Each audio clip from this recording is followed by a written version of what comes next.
By now we know the wave is on its way to be. Just catch the wave, don't be afraid of loving me. The fundamental loneliness goes whenever two can. We have two basic types of waves. We have electromagnetic waves and we have mechanical waves. Electromagnetic waves do not require a material to move through, a medium to move through, whereas mechanical waves do require a medium to move through. So let's look at each one of these in just a little bit more detail. Electromagnetic waves, since they don't need anything to move, that means that electromagnetic waves can move through space. Space is a vacuum. So these guys don't need a medium, so they can move through a vacuum, because in a vacuum there's nothing. There's no air particles, there's no water particles, there's nothing. So these guys can move through space. So examples of these, I want you to think about it. What is something that you need in order to survive that can move through space that you deal with every single day of your life?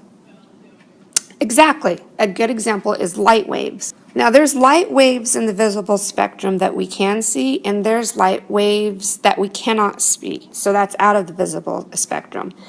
Some examples of these guys are such as X-rays, gamma rays, the visible light. Let's put visible light on there.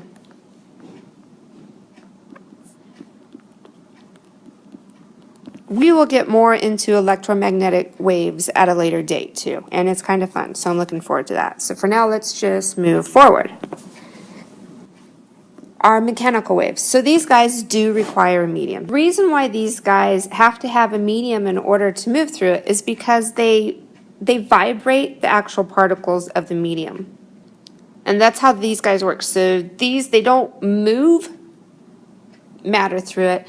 They vibrate the particles, the atoms, and so those atoms, those particles are going to vibrate the ones next to them. So those are going to start vibrating, and that's why it travels out like in a circular motion, is because it's vibrating all the ones around it, which makes the other ones vibrate.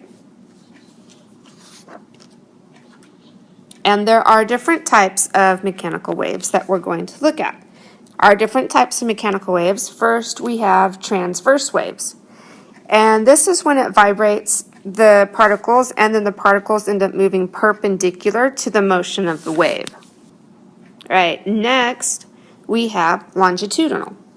So if transverse caused the waves to move perpendicular to the wave motion, then longitudinal are going to then be a compressional particle, and it's going to move the same direction as the wave. So it's like a parallel movement. Next, we have a surface wave. So a surface wave is a combination of both types. The particles usually end up moving in a circular or elliptical path at the surface of the medium. So it's a combination of both types. And then finally, we have seismic waves. Seismic waves are special because seismic waves are the waves that move through Earth itself. So these are the waves that cause like earthquakes and stuff. So these are the waves that move through planet Earth. Waves. One of the first things we need to know about waves is there are two different types of wave. One, shown here by waves in the sea, and the other one shown by sound waves. So how are they different? Well, first let's look at the sea waves. If we look at them represented with this slinky, we see that the vibrations are at 90 degrees or perpendicular to the direction of travel of the wave.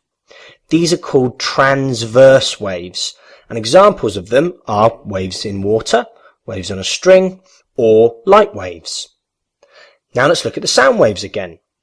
Again, we see them represented by the slinky, but this time the direction of vibration is parallel to the direction of travel. These are called longitudinal waves, And the only example you really need to remember is sound.